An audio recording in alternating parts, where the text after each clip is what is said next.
déserte. Activité économique réduite.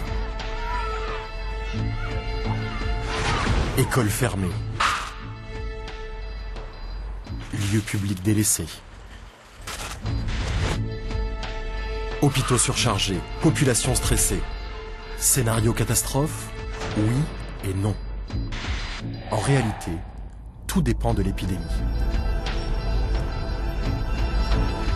Depuis mars 2009, une nouvelle grippe a émergé et conquis la planète. Son extension massive a interpellé nos sociétés, nos systèmes de santé, nos connaissances. Mois après mois, elle a suscité interrogations, surenchères ou indifférence. Histoire d'un virus que le monde n'attendait pas.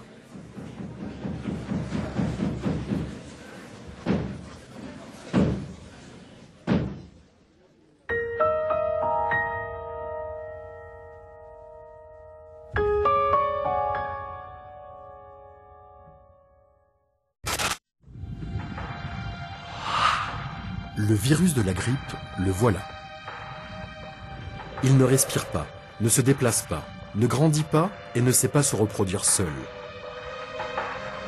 Pour survivre, il se multiplie et pour ça, il doit infecter un hôte, l'homme par exemple.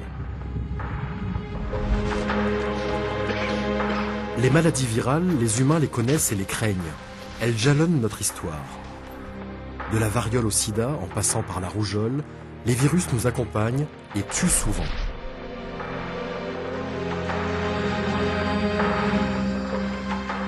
L'Hôtel-Dieu, le plus ancien hôpital de Paris, a tout connu.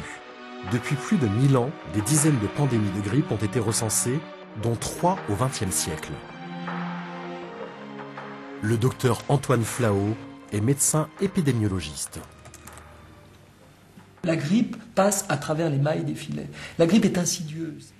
L'OMS, dès 1947, disait la principale menace contre l'humanité, c'est la grippe, c'est la pandémie de grippe.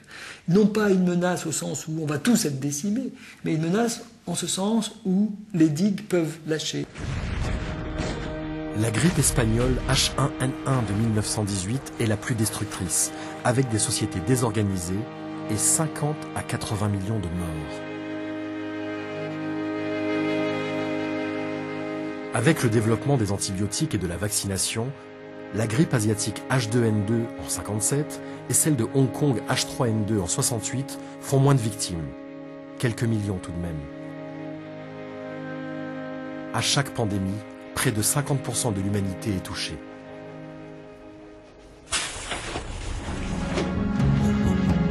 Dans cette cohabitation homme-virus parfois tragique, la grippe avec une globalisation qui multiplie les échanges a de beaux jours devant elle.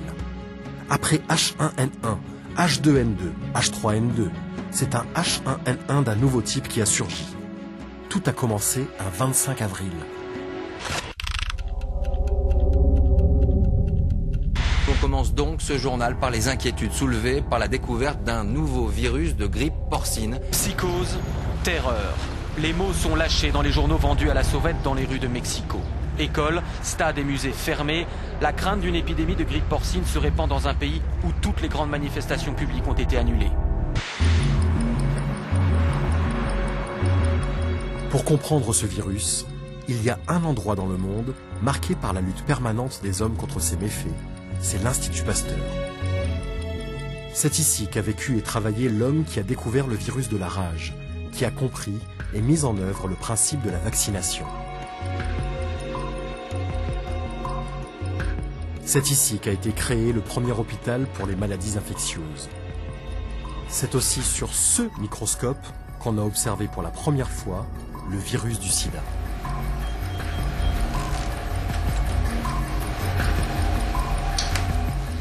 Un nanomètre, un milliardième de millimètre, c'est l'unité de mesure des virus.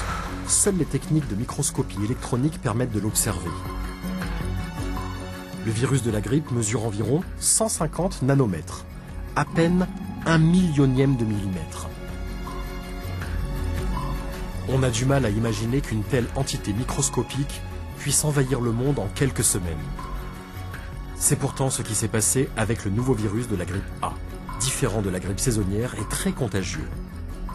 Pour Marie-Lise Goujon, Immunologue, c'est une émergence.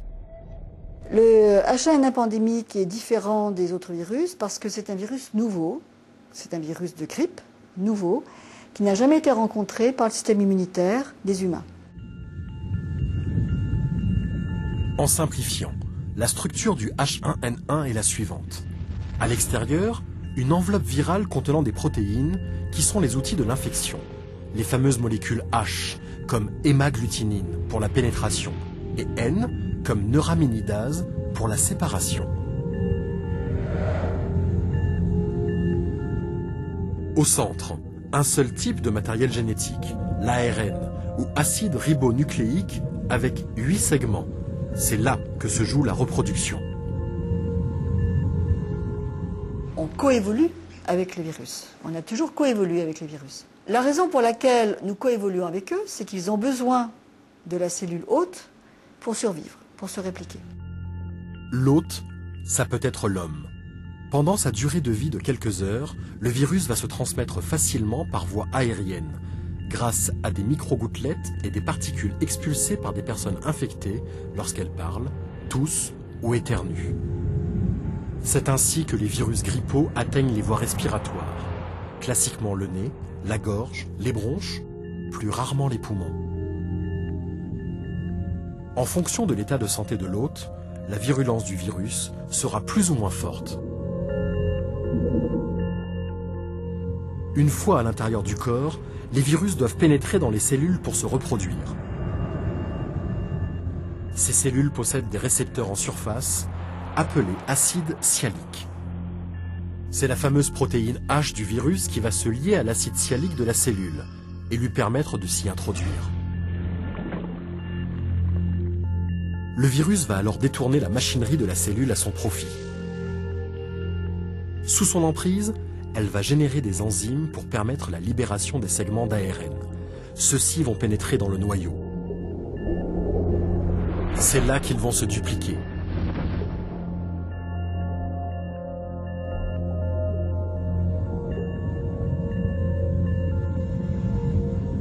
Après s'être multipliés, les segments d'ARN ressortent du noyau. D'autres enzymes de la cellule, toujours sous contrôle du virus, vont permettre la formation de l'enveloppe des nouveaux virus. Tous ces virus reconstitués, des virions, migrent alors vers la surface et sortent en formant des bourgeonnements. Mais ils sont recouverts d'acide sialique qui les maintient dans la cellule. C'est là qu'intervient la protéine N, qui va arracher l'acide sialique et libérer les virions. Chaque cellule infectée peut générer plusieurs centaines de virions qui vont continuer le processus d'infection.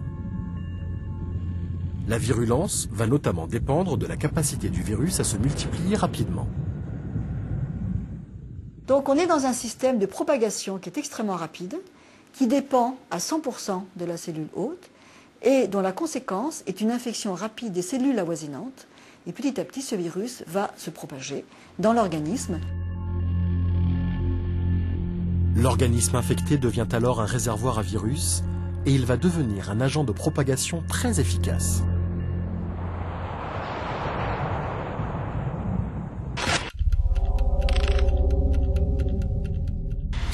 Gare à qui éternue, se mouche ou tousse, ennemi potentiel qu'on enverrait bien volontiers illico presto en quarantaine. La psychose gagne l'Amérique. Je n'irai plus dans un endroit confiné aujourd'hui. Pas besoin d'aller au Mexique, il suffit d'avoir un avion avec quelqu'un qui se mouche et tout est contaminé.